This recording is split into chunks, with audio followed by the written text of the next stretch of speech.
Not only is The Shining one of the most famous horror movies ever made, but it's also extremely well known for its use of ambiguity and all the questions it leaves unanswered.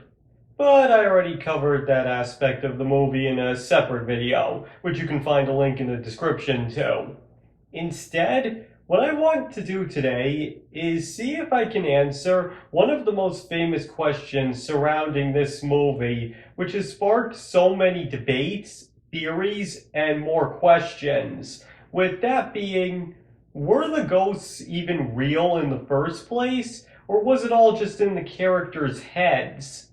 Now, keep in mind that I will only be trying to answer this question based off what's presented in the movie and anything that Stanley Kubrick himself had to say about it, and that nothing from the Stephen King novel or the movie sequel will be taken into account here. And needless to say, there will be spoilers ahead, so if you haven't seen the movie, do yourself a favor and come back to this video after you have. This is the only warning I'll be giving you. Okay, so let me just start by saying it's pretty easy for me to understand why so many people believe the ghosts never existed. I mean, I even remember being initially convinced of this myself the first time I watched it, despite having read about the movie extensively beforehand.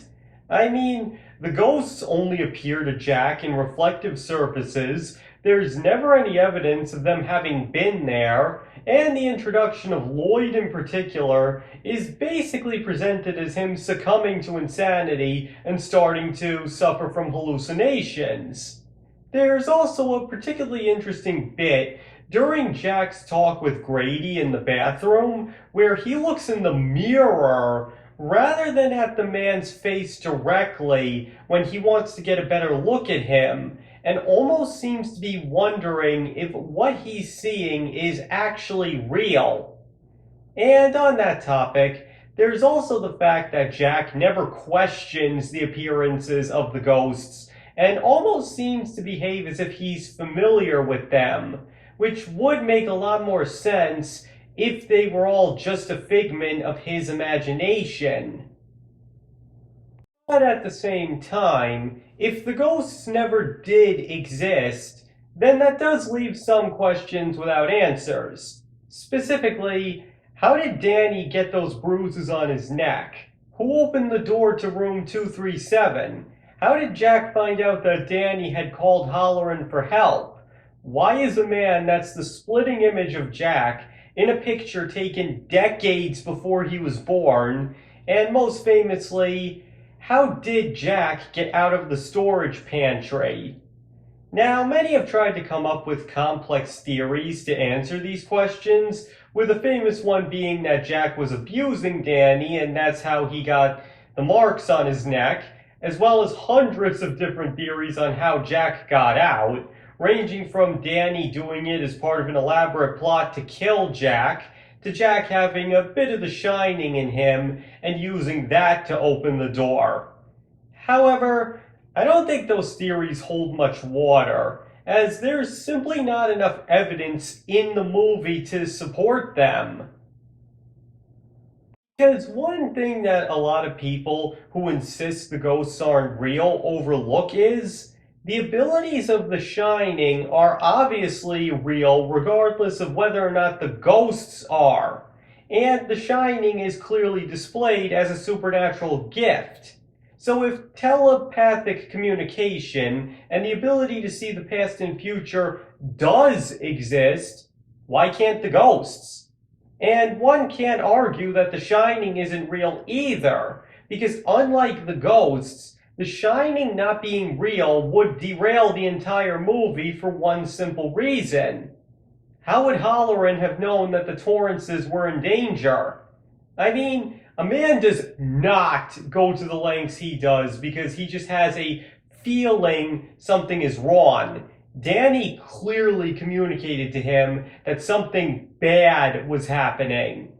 So, simply put, The Shining itself has to be real. Otherwise, there is absolutely no explanation for Halloran's return to the hotel.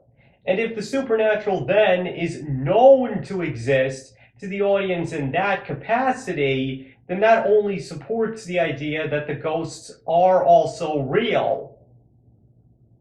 So, to go back to those theories I mentioned earlier, the theory that Jack was abusing Danny has absolutely no basis in the movie. There's never so much as a clue to that being the case. So, if that's ruled out, then either Danny did do it to himself, as Jack suggests, or the ghostly woman had to have done it. So, in the end, the answer really does lie in the scene where he escapes from the pantry. Now, again, I don't believe that Jack used the Shining to escape, mainly for two reasons. With the first being that, with the exception of being able to see the ghosts, which can easily be explained away, there's absolutely no indication of Jack having supernatural abilities. And the second reason is the fact that The Shining is never shown in the movie to include telekinetic powers whenever anybody uses it. Meaning that even if he did have The Shining, he very well wouldn't have been able to open that door regardless. And as for Danny letting him out, again, there's absolutely no evidence that Danny wanted to kill his father. Even when he traps him in the maze, he's clearly doing it to try and save his own life rather than out of any desire to hurt Jack. Now, one could argue that he let him out while possessed as Tony, but considering the red rum scene implies that the whole thing is Tony trying to warn him of danger, then it's extremely unlikely that he would let that danger escape in the first place. You see, the problem with most of these theories is that the crux of them rely on ideas that have no basis in the movie itself and can only be seen through complex metaphors, which is more than likely just to be a coincidence or people grasping for meaning. That's why I prefer a very different yet interesting theory. And to put it simply to save time, this guy thought the ghosts weren't real, but was left stumped by how Jack got out of the pantry and admitted that the only thing he could think of was that Jack had found the axe in the pantry and chopped the door down while imagining that Grady opened it for him. But then he realized this couldn't even be the case because when Jack is walking through the kitchen to confront Halloran, you can clearly see the pantry door opened and intact behind him. And after realizing this, he said that he ended up accepting that the ghosts had to be real because there's simply no other explanation. Now, I know you might be thinking, why are you saying this is a better theory even when it was so easily disproven? Because, to put it simply, it's based off what's actually shown in the movie.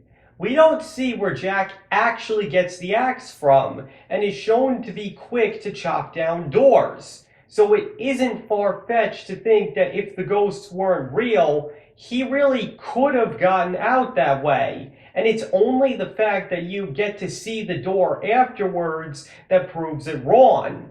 These more complex theories about Jack hurting Danny and Danny opening the door might be harder to disprove, but they're also not based on what's shown in the movie. They only work if you buy into all the hidden metaphors.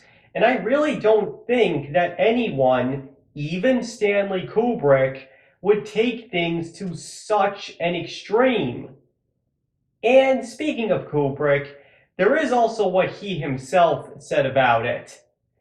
Now, many don't know it, but Kubrick actually did confirm the ghosts were real in an interview. He admitted that he was trying to deliberately keep it ambiguous as to whether or not it was the supernatural at first, but outright said that the scene where Grady opens the door is supposed to prove once and for all that they are real, as there is no other logical explanation for how he could have gotten out. And as I just went over, that is indeed the hardest part for people who still try to insist they aren't real to explain away, as there is no way to explain it based off what's presented, and they really have to get convoluted in order to find any kind of alternative explanation. And there is also the fact that Kubrick once compared the movie to, quote, a card game where a paranoid player insists that another player is cheating, only for it to turn out that said player actually was cheating. In other words, he's trying to mess with the audience so they'll question if the ghosts are even there. But in the end, they actually do turn out to be real, and the movie is ultimately a ghost story, if a very non conventional one. And again, I do believe this does make sense. Because wouldn't it be just a bit too coincidental that all the stuff Wendy starts seeing, some of which is based on stuff Jack and Danny had previously seen, and have it just be her hallucinating? What would be the odds that she would just start imagining the exact same things that two other people also imagined completely independently of each other? And of course, there's also the picture. Now, some might just chalk it up to a coincidence, but let's face it, we all know it isn't.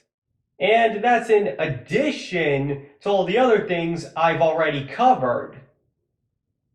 Okay, so to put it simply, yes, I believe, even when looking at it objectively, that the ghosts were real in The Shining. Not just because Stanley Kubrick himself said so, but also because there's just a little too much evidence of their existence that's very difficult to explain away, especially towards the end.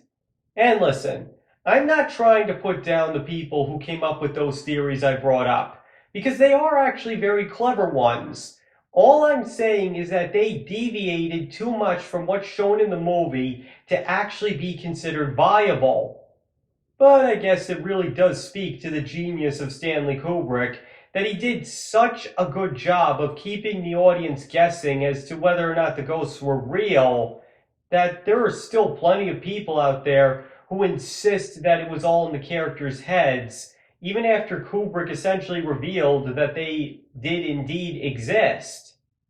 And in the end, even if you can say with pretty good certainty that the ghosts were real, that still doesn't answer all the other questions this movie leaves you hanging with. Okay, that's about all I had to say on that. So now I'd like to hear your opinions. Do you believe the ghosts in The Shining were real, or do you believe they were just a product of cabin fever? Please let me know what you think in the comments. And as I said, you don't have to agree with me on this video. You can believe the ghosts weren't real and love any number of alternate theories of what happened if you want to. And finally, thank you all for watching. It is all greatly appreciated, and I hope to see you all next time.